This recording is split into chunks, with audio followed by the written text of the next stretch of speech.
So now let's talk about a new type of liability discussed in Chapter 10, bonds payable. Bonds payable are a long-term liability, and what they are is interest-bearing notes payable, which are sold by a corporation. And anyone can buy a bond. So people buy bonds as an investment just like they buy stock. Except for when they're buying a bond, they're buying a notes payable. So they're lending money to the corporation, and the corporation promises to repay the principal amount borrowed plus interest. So let's say that a company needs to record the issuance of 100 bonds, and these bonds are for $1,000 each, and they pay 10% interest. The face value of the bond then will be the $1,000 amount.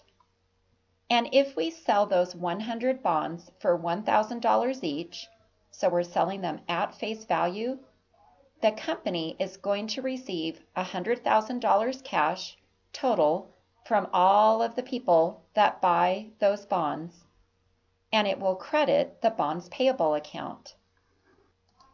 Now, just like with a regular notes payable, companies need to recognize interest expense on bonds payable. So these entries I'm about to show you are very similar to the entries for notes payable. So if a company, again, issues $100,000 total in 10% bonds, and let's say the interest is going to be paid once a year, each year on January 1st.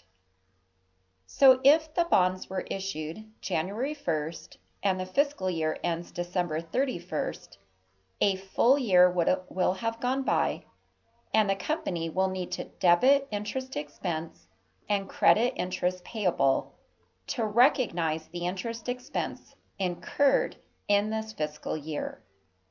Because remember, the interest isn't being paid until January 1st of next year, so we have to be sure to accrue this interest expense in this fiscal year.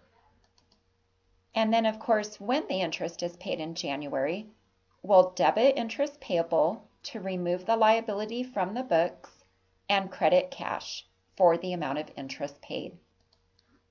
And then years from now, when the bonds become due and the corporation pays back the amount borrowed, because remember, bonds payable are a long-term liability, so this is going to be years in the future, the company will debit bonds payable and credit cash when the bonds are repaid.